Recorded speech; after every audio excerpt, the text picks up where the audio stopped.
guys, I hope you're having a great week. We are continuing our series on Jeremiah, and I'm going to start by reading the quote out of The Hobbit that we've kind of been talking about as we've been going through Jeremiah for Edge of the Wild.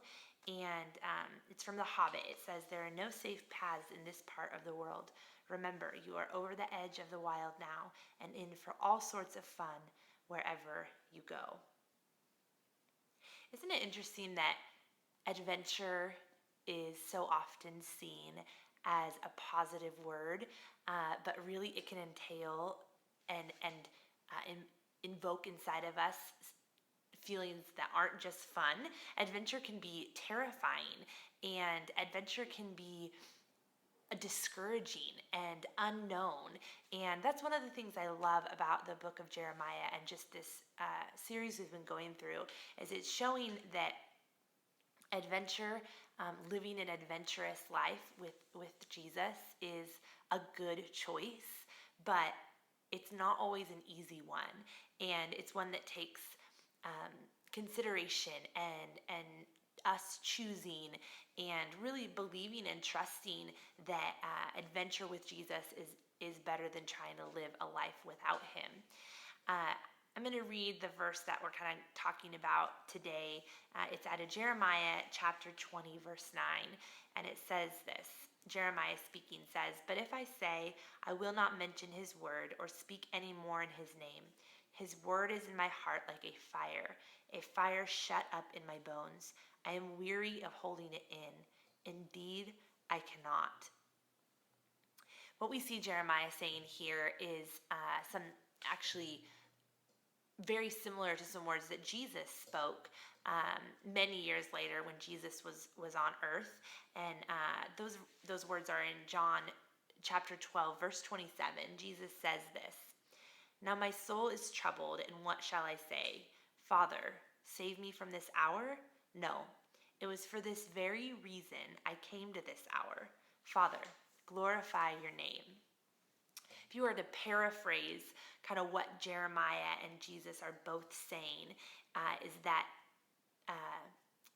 choosing the call and purpose of God on their life is greater than choosing comfort.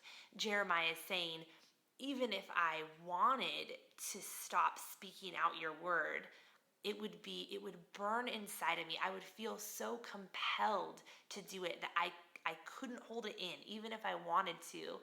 And we know that there had to have been times when Jeremiah wanted to hold the words in that God was asking him to say. And Jesus as well, you know that there had to have been times in Jesus' life when knowing that his end destination would be a really brutal death, that he wanted to throw in the towel. But you hear him saying, I can't even ask that this doesn't happen, because I know that I was created for this purpose.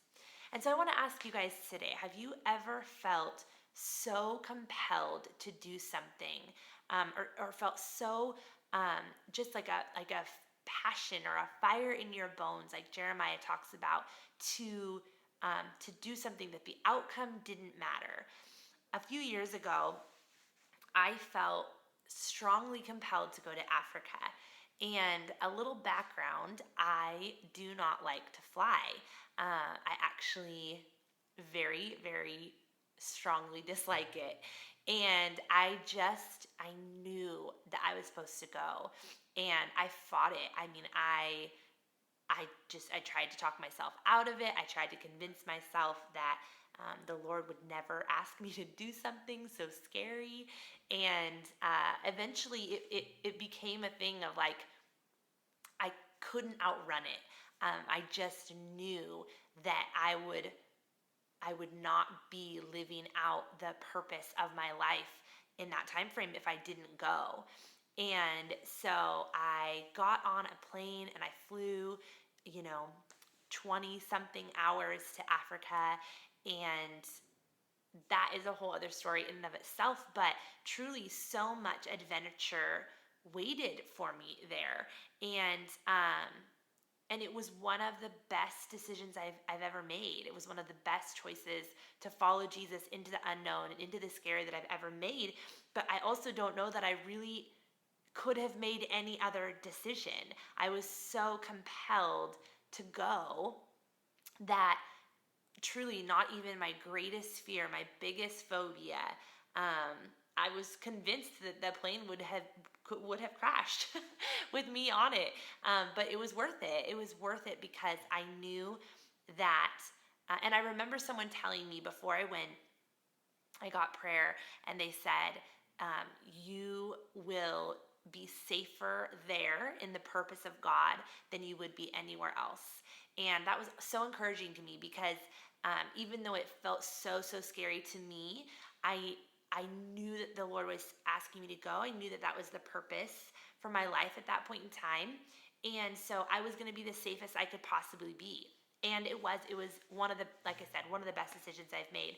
And I think if you were to ask Jeremiah now, if we gotta sit down and talk to Jeremiah about his life, I really think he would say it was worth it. That through the pain and the unknown and the discouragement and all of that, I think he would still say, having lived through all of it and looking back, that it was worth it to say yes to this fire in his bones passion, to pursue the purpose of God for him. Maybe seeing an injustice happen at school or at work or in your home compels you to do something. Maybe someone saying an unkind word about or to someone that you love, or maybe it's seeing someone who's an outcast being picked on or bullied, or some a student at your school who doesn't have lunch money, and you see doesn't eat lunch often. Maybe that's what compels you to go. And I would say pay attention to those things. Pay attention. For Jeremiah, it was words. There were words inside of him that had to get out. And maybe for you, it's any of the things I just listed. Pay attention to those things that you feel compelled to do, and do them, because they are the purpose of God for you and will lead you on a great adventure to getting to see your passion align with the purpose of God, to bring his will on earth as it is in heaven. That is a good life lived. Don't discredit the moments in time, the moments in your week where you feel like, I can make a difference. I could do something to make a difference in this. Pay attention to those. That's the prompting echo of the Holy Spirit. The enemy would love, I want to wrap up just by saying that the enemy would love to come in and steal purpose and joy in life from a generation. And, John 10:10 says that the enemy came to steal, kill, and destroy, and that Jesus came to give life, and life in abundance. And an abundant life is one that is filling with overflowing with purpose. And purpose going to the grocery store, purpose going to not just long-term purpose about what are you going to do with your whole life, but daily purpose, hourly purpose. Jesus would love his followers to just be, like we say at Westside all the time, to be on a mission with their life, and finding purpose in every moment, in the mundane things, in the big things, in our families, at our schools. I want to kind of encourage you in that it might not always be easy, as we see in Jeremiah's life, and we see in Jesus' life, and all around us, that the adventure might not always be easy, but I really believe it will be worth it. And I think that if we look back over the history, the timeline and history of people in that made a big difference in this world, that just said yes to their purpose and went after it, I think I can confidently say that it will be worth it. So be thinking about that this week. What compels you? Um, what feels like fire in your bones that you just have to walk or act out the purpose of God? What is it? And start living in it. It will be a good decision and a great adventure. See you guys.